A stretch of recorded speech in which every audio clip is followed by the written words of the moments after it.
self-belief starts. Yeah. You know? Like, you're worth it.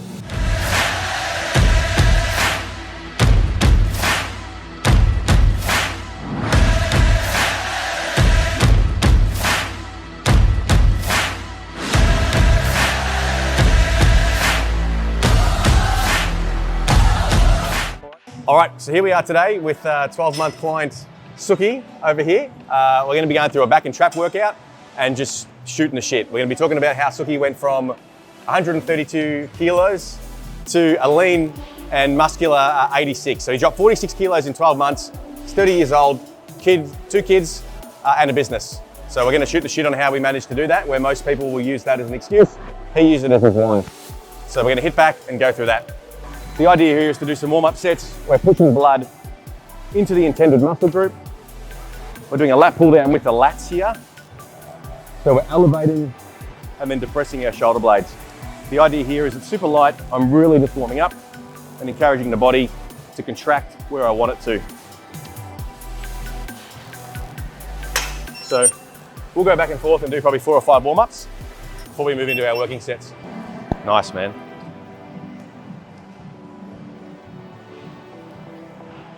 Now let's see if these lats are turned on, shall we? There we go. Squeeze here. Nice. This is what we're filling up, brother. Right here. What do you think you'll do with your with your working weight? Not much more. Not much more. Yeah. Yep. Peak too early, bro. That's right. Save it. Nowhere near fatigue, mate. Nowhere near fatigue. Suki. Yo. The $1 million question. How did you do it, man? How did you lose 46 kilos? There's $1 million answer right here. I'll take that. I guess the main thing I think I want to get across today for some of the viewers is just talking about the sections as well, because everybody seems to be able to lose 5 or 10 kilos. Yeah. Pretty easy, especially when summer's coming. But 46 kilos of fat, man, like that's a different beast. Yeah, it is. Well, it took me a real dark place to get there, kind of thing. Yeah. You know? So you have to hit rock bottom before you actually. Yeah. Okay. You know, rebuild myself, and that's all about you, is rebuilding. Yeah. So with that rock bottom, describe that without getting too emotional. Oh man. Because you were doing Duramine, which is a doctor's prescribed. I tried to lose weight for about 6-7 years, and I've been yo-yoing. And my 6-7 years yo-yoing. 6-7 years. Yep. I would lose 10, gain 20, lose another 5, gain 30. Wow. It just goes up and down like crazy. And the doctors will they'll give you the easy way out. And obviously you lose the weight with Duramine and whatnot, but you're not learning nothing. And that was my key. Just to stop you real quick, tell the viewers at home, mate, what's Duramine? Duramine's a weight loss tablet. What do they call it? What do they call it? I don't know what they call it fat man speed, don't they? It's not helping. So it's a stimulant that doctors prescribe for obese blokes, basically. Yeah. So and you tried that? Yeah, I tried. I was on 40 mgs, the strongest out there. 40 milligrams, yeah. And the thing is, it helps, but then you don't learn nothing from it. And then you add that weight back on. And then more, right? And more. Yeah, interesting. See, I got to a stage where I was like, fucking, how long can I yo-yo for? I'm just wasting time and money at the same time. Yeah. Because, you lose weight and you gain it. It's not cheap, either or. Yeah. So not good for your mental health either, huh? No. And I was fortunate enough that, a couple of the boys were obviously your clients. Yeah. And I asked them about it, and that's how I got onto you. You referral, huh? Yeah. Yeah. Yeah. And I'm so fortunate. That's a shout out to Connor and Ben if you're listening. Thanks for the referral, boys. Without them, I would still be fat. Yeah. Just doing my own thing. So yeah, I'm glad I took the leap of actually hiring someone and, a good coach from the start, and that helped me out a lot too. Jackpot, mate. I got very lucky. All right, we're working set 1 here for the big fella. Let's make sure these lats are working. All here. Nice. Just have to meet it. Beautiful. I can stop there, man. Let's call it a warm-up. Let's go heavier. You got more in you? I barely did 5. Yeah, 5's a warm-up. So, just for you guys that don't know, my online program is a 12-week rebuild, which leads into 24 weeks, which can lead into as many weeks as you guys want to stay with me. Your first 12-week experience, how much did you lose in the first 12 weeks? Fuck, it's going back. I know if you don't know. What is it? 18. 18. 18 kilos. So that's exactly a 1.5 kilo a week rate of loss consistently over the 3 months, the 90 days, the 12 weeks. But in that 12 weeks, I put on size 2 in muscle sense too. You got stronger from workout to workout. Yeah. Yeah. So apparently in the fitness industry, that's impossible to get stronger and lose fat at the same time, right? You can't do that. Natty or not, you can't do that. So how did you do it? Obviously with your program. Well, this is the program, but what else? What else? Diet. Diet. Like rest, everything. You've got to put effort into everything that you do. Yeah. Regardless what it is. 100%. So the benefit with how I do it is I get an in-body scan or a DEXA scan at the start. So I'm able to suss how much the client, the individual, in this case Suki, is holding in terms of muscle. So Suki had 80 kilos of soft lean mass on an in-body scan, which basically represents well-hydrated muscle, which is a lot of muscle. As you can see, him standing next to me today, you can see how big he is. So I'm able to custom fit the protein grams per day around how much muscle the individual has. So I do 3 grams per kilo of muscle in protein, and that's how these boys, Suki and a lot of other clients that I've got, are able to gain a handful of kilos of muscle in a 12-week period and lose 5, 10, 15 kilos of fat in that same period because their protein is fitted specifically for the individual. So that, along with the right resistance training, you know, obviously managing your stress, your sleep, and eating certain other foods that fuel the body is how you're able to build muscle and burn fat at the same time. Not everyone can do it, obviously, there's genetic limitations, but it is possible, as seen with Suki's first 12-week in-body scan results. All right, this is working set 1 with a quiet 113.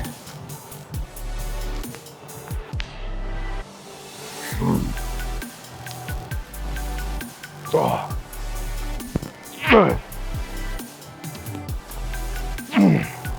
Sit. Good. That'll do me today. Working set for the big fella, here we go.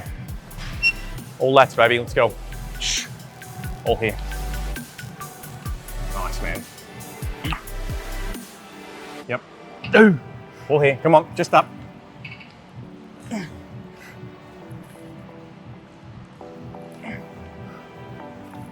go. I'm gonna spot you, 2 more. Just up to meet it and contract. Beautiful. And again, slow negative. Good stuff, man. Woo.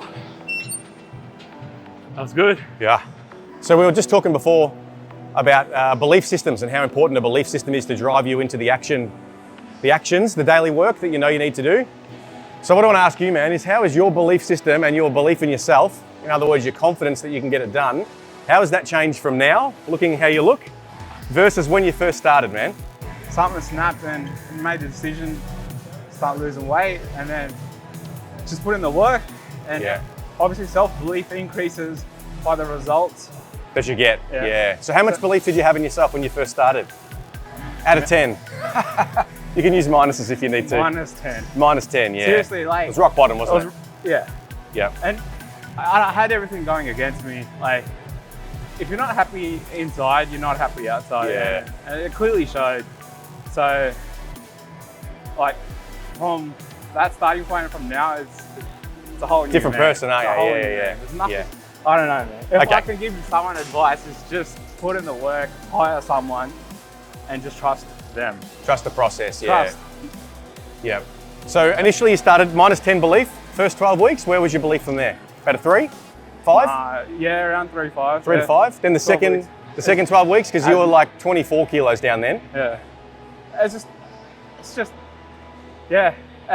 Every month or so, it just kept going up. It got better, yeah. And obviously the results showed too. The leaner I got, the happier I actually felt myself too. Yeah. It's crazy though, like it's more to do with body imaging. It's just how you look yourself, and it is, yeah.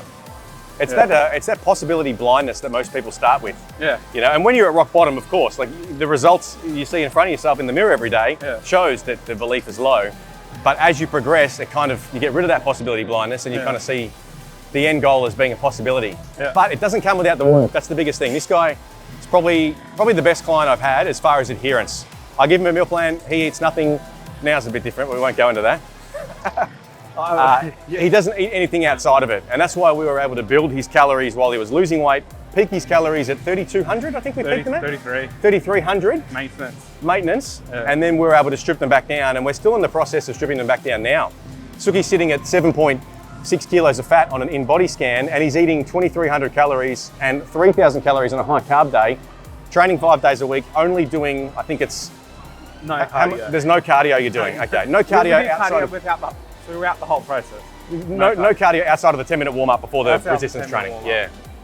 So, but those results, I want to drum those results aren't possible without adherence. It's the compound effect. It's the daily work done consistently, day in, day out, week in, week out, month in, month out. 12 months later, 46 kilos of fat gone, new man. Looks like he's gone in an age time machine and gone back 10 years. 10 years in time. America. Captain America, he's gone on the age clock. Beautiful. Let's get this set done. Okay, so we're going for a working set on chin-ups. The hard part here, me being 5 foot nothing and T-Rex arms, I'm gonna have to jump to get on this bar, and you don't want to start the set swaying. So let's see how good my core control is. If I can jump, stop myself from swinging without fatiguing my wrist, my grip, and then start the chin up in the right position. Here we go. So same thing, we're pulling the chest up, hitch the lats, contract the lats.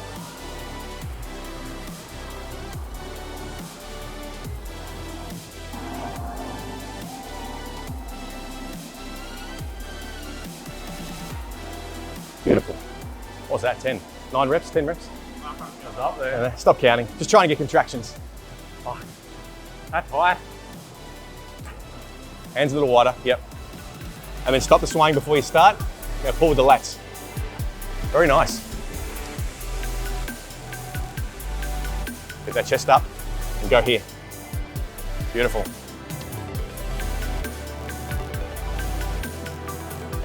All right, so we're moving on to a rack pull, which is basically a modified deadlift.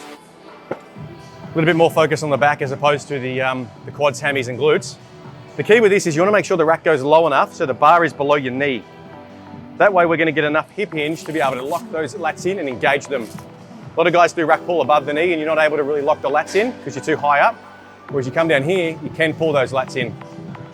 So if you're new and you're doing rack pulls, make sure that the rack is below your kneecap. So with a movement like this, you want to make sure that you warm up into it. So I'm starting nice and light. We'll just get the movement pattern right, get the blood into the lats, and then we'll go a bit heavier and challenge the nervous system.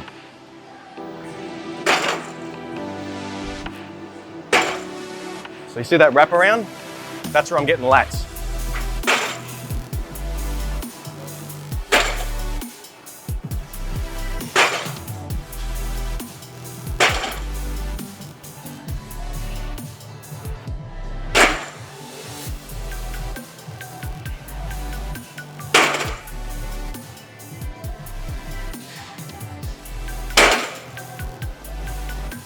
All right, so I'm getting ready for my, what's this, second last warm up. We've covered your belief system, we've covered your calories, we've covered your mindset. Talk to me about how you used your 3 and 5 year old? Yep, 3 and 4. 3 and 4 year old? Yeah. And your busy business. How did you use that as fuel and not as an excuse? Because a lot of dads that are watching this, they're like, I'd love to do what Suki did, but I can't do it because I've got 2 kids, I've got a business, I've got a wife, it's just not realistic. Well, at the start, being so heavy, you couldn't move, you couldn't run after the kids and that. Saying that, it's like obviously being kids, they're very active and you got to keep up with them. And you just feel sluggish being that heavy, your sleep's poor, everything's poor. And then obviously now it's a lot different. I'm always after my kids. I feel a lot energized though, that's the main thing.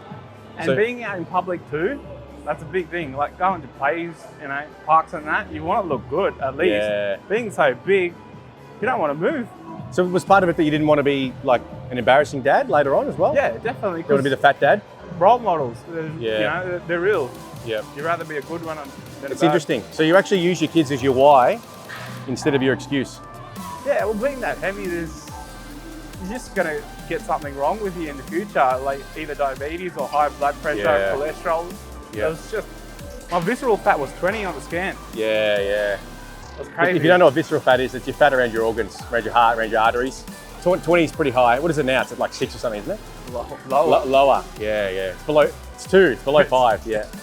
Amazing. Okay, so I guess the main takeaway is you use your kids and your circumstances that were making you so miserable, not the kids, but the way you were feeling. You use that as your motivation and not as your excuse. To change my life around. I think that's very powerful, man. If you can pick that up, I think that's worth its weight in gold. For warming up, I like to go on my knees to do this because it takes the pressure off the back. A lot of people bend over and do their wraps and you're just pre-fatiguing your paraspinals, your lower back, and all the muscles that run parallel with your spine. This way I'm relaxed, my grip's good, I can visualize the set, I can jump up, get my shins close to the bar, tuck my lats in, and I can start. I'm not pre-fatigued.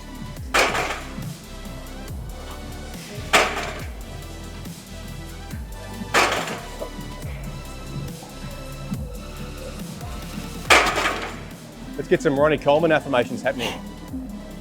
Yeah, buddy. This is lightweight though, for you, mate. You're 80 kilos of muscle. This is 180. You got this. Lats in, chest up, nice. Solid, look at the vascularity, mate. It's an anatomy chart. Why we stop there? I don't want to. He's like, I'll do 5 plates. No, I'm going to keep up with you, coach. 5 plates. I thought that was good enough. That was good. That was great. Great set, man. And look, it's so hard at your level of body fat to dig deep on a heavy compound like this. Yeah, I had one more in me. It's a mental game, isn't it? When you lean, it gets so much harder. Great stuff. So tell me, man, what's the plan with competing? You're clearly looking like you can give. You can be pretty dangerous on stage. Give people a bit of a rude shock. Obviously, we gotta. What's the plan? We're gonna bulk. Yeah. We've cut it. Put on a bit more size. Bit of more size. Yeah. Tighten up the skin a little bit. Yeah. Definitely. Beautiful. Awesome. So we're going to the ICN Nationals tomorrow, aren't we? Tomorrow. Yeah, to suss out the best of the best that the natty bodybuilders have to offer. So it'll be good for Suki to see what that level is, and for me to catch up to date with who's around in that space as well. So at the moment, we're talking about what happens when your body fat gets very low, and Suki's is extremely low, 7.6 on his whole body, including visceral fat, is the brain and the mind starts to crave carbohydrates at a similar level, and they've done tests on this, a similar level to what heroin addicts crave their next hit. So it's proper lose your mind stuff. Makes sense. Makes sense. And Suki here is dealing with that at the moment. Oh, it's aren't crazy. you, mate? Oh, it's hard. It's hard. Yeah. All you think about is food. Like mind you, I have heaps of food, but it's just never satisfying. Yeah, yeah. And that's that heroin feel, you need that fix. You need a fix, yeah. And it's interesting, like it doesn't really matter whether your deficit is 2,300 calories, which is Suki's, which is quite reasonable for someone his size, for the first time he's done a phase 1 and phase 2, or whether your calories are down at 1,600. If you're hungry and you're deprived, you get this similar kind of mindset break. I reckon it's all in the mindset. If you have a strong mindset. And it doesn't matter how much you eat, right? You're never hungry. You're just hungry. putting more and more in. Yeah, and once you start, it's very hard to stop. It is very hard to stop. Which you'll find out in the coming weeks. Habits. See how light I make it look? You'll make it fucking look.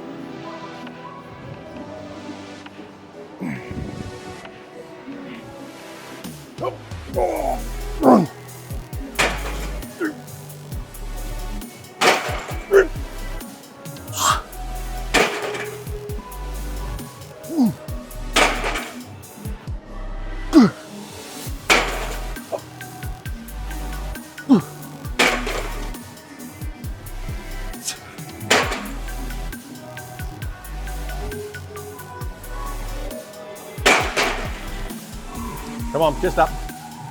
Nice. Give me 3, bro. You got that? Just up. You got it. One more. First time pulling 200 kilos in a deficit, chest up. Nice. Beautiful.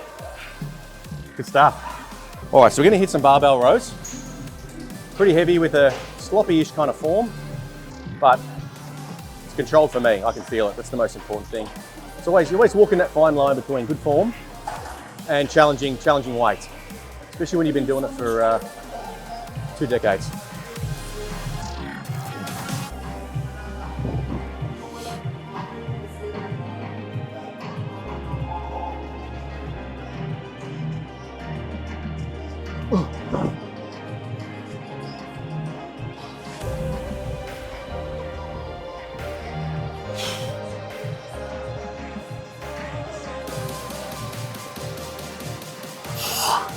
Oh yeah. Whew. All right, let's control this, man. All here. Elbows back towards me. Nice, man. Beautiful, perfect form, bro.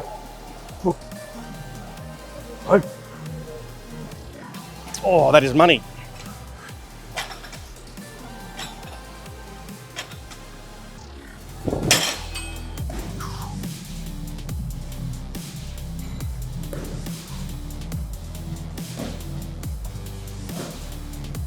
Striation City.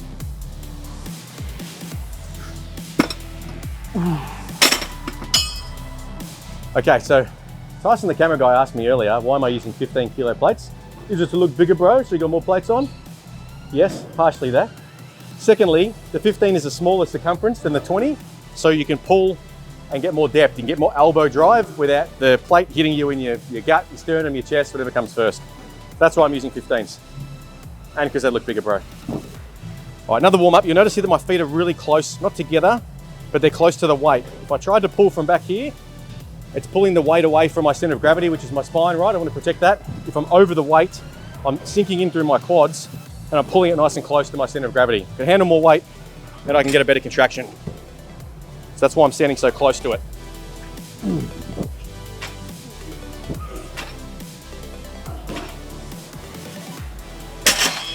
All right, that'll be the last warm up.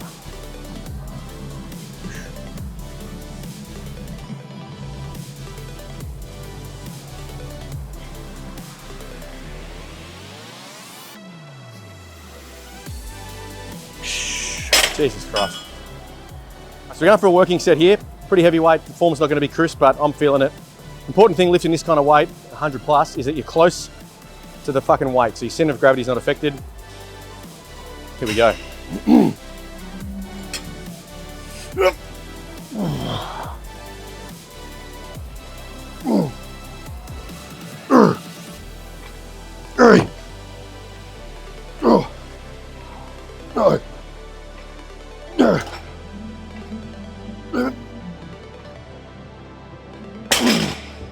Here we go.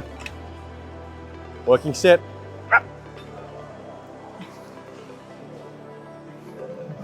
Look at those guns. You sure you're not competing tomorrow?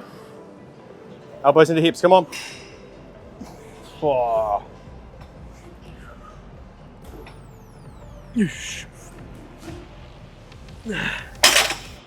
Unreal. Good set, bro. So I'm over here doing some one-arm hammer rows. It's like a standing supported version of a one-arm dumbbell row. It's really good to train side by side, do your right, do your left, just to balance out any sort of discrepancies between left and right side. Plus you can twist and draw that elbow right into the center of your spine, which is where the lat attaches, and get a bit better mind muscle connection. So I'll go first, big fella, is that all right? All right, so the key with this is to pull that elbow nice and low because we want to get the lower lat happening. I'll also lean a little bit on this side, pulling in, and that twist.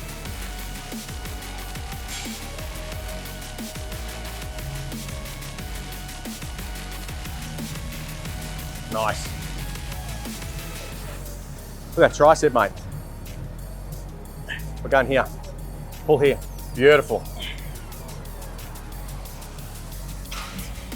Drop your elbow down. That's it, man. That's lat right there. The money shot. All right, left arm. Oh, so that already feels different compared to my right.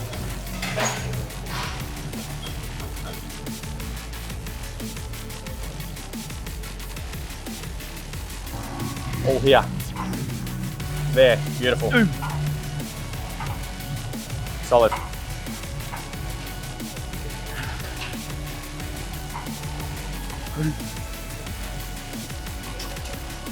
Even when you're fatiguing, hit lat. Go into the muscle. Nice, man.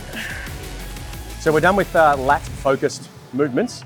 We're going to move into isolating the upper back now. So just a high row where your elbows are higher instead of lower. Whenever they're low, you're generally squeezing lats. If they're a bit higher, you're generally pinching the shoulder blades or retracting the shoulder blades, which works your rhomboids that run this way into the spine or your traps that sit over it. So this movement's nice wide grip. Pull those elbows in, chest out, shoulder blades together. We'll do probably 2 or 3 sets on here, and then we'll move into shoulder blade elevation to build those Brock Lesnar traps. Bill Goldberg, big Rami. So the elbows aren't too high. If they were too high, it would be more rear delt. If they were lower, it would be lat. So I'm focusing on the mid back. You notice I exaggerate the protraction, stretching. and I exaggerate the retraction by sticking my chest out. Elbows a little higher, mate. And stick the chest out as you're rowing. So like really, really exaggerate. There you go. Explosive. That's better, man. Solid. Look at that. Elbows a bit higher. There you go.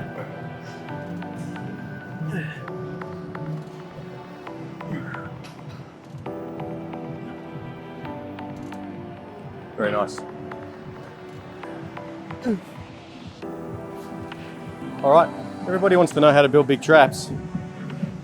Shrug heavy. Look at anyone that's got well-developed traps, especially as a natty, they do heavy shrugs. The trapezius muscle, it's the biggest muscle in the upper body. People want to do pump fluff, lightweight shrugs, upright rows, rear delt flies, heavy barbell shrugs, man. That's how you build massive traps.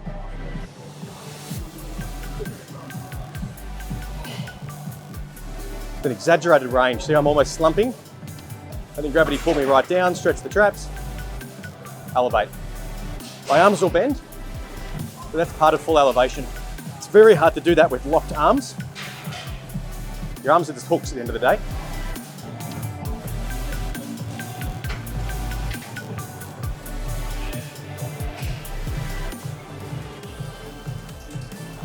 Nice, man. Full elevation, beautiful. Working set, nice and heavy. The idea is to get as much elevation as possible. Reps will get a bit sloppy, but overload's the name of the game.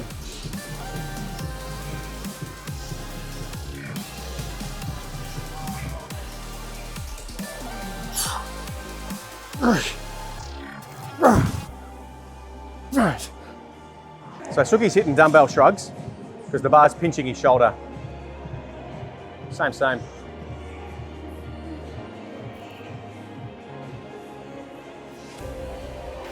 So tell me, man, what was the hardest part of it all? Of the whole transformation? Yeah, 46 kilos. What was the hardest part? Starting, halfway, now? To be honest, just sticking to it. You've got to be on your game. Everything's got to be, like meal plan's got to be done properly. Everything's got to be there, all clicking. You can't have excuse. Once you have one excuse, you'll find hundreds of excuses. And that's the main thing. That's the main thing, yeah. So what was the mental shift for you, do you think, to be able to stick to it? Because you say the hardest part of it is sticking to it. You've stuck to it for 52 fucking weeks in a row, mate. So it can't have been too hard. How'd you manage? Results. Results, yeah. You gotta have results, man. Without them, you're screwed. Yeah. We got off to a really good start, didn't we? First fortnight, you dropped, would have been 4 or 6 kilos, like out of the gate. Yeah, no. Which is very motivating. You went from 130s to 120s. Yeah. And then just snowballed, didn't it? Then obviously self-belief starts. Yeah. You know? Like you're worth it. Yeah. Putting in the effort in that, and then it just keeps on going. That's awesome, man. Fantastic. What was the easiest part? Eating. Eating. Eating was the easiest Eating part. was the easiest, yep. But you were telling me before when the camera wasn't on that your wife helps you with some of the meals though, right? Yeah, definitely. Not everyone has a wife willing to cook. I'm very fortunate. I'm very fortunate of her. It's crazy. Like without her, it makes it very hard. Yeah. But then work comes into play and time constraints and whatnot. And then she just takes about 15-20% out of the guesswork, you know? Everything's done for me. Way to prepare for you. I'm very lucky man. Yeah. Well, it just goes to show, it comes back to your environment, doesn't it? You know, setting yourself up with a coach who knows what he's doing, who holds you accountable, but also having that support system around you through your family, through your immediate family. Would you say that helped as well? Oh, massively. And that's what makes it easier to stick. Yeah. You know? It's just less variables. Go here, man. All traps. Beautiful.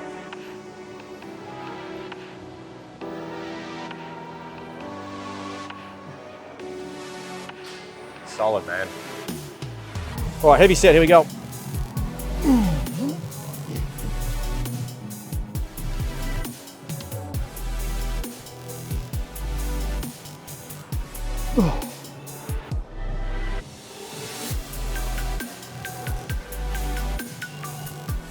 All right, so here we are. We've finished our back and traps session, and now we're literally going to reveal the masterpiece.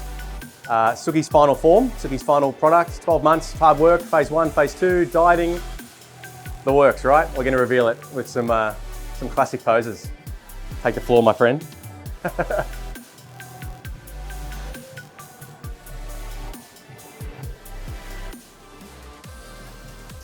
vacuum, huh? Carson's like, don't talk, I'm just trying to stay still.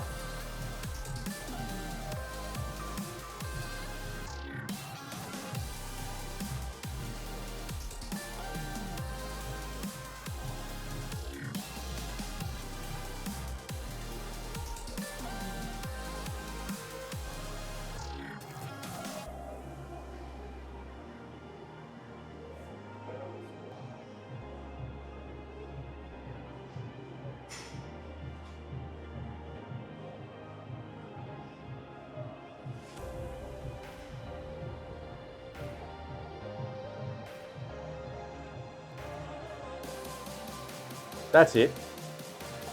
That's a good pose for you, man.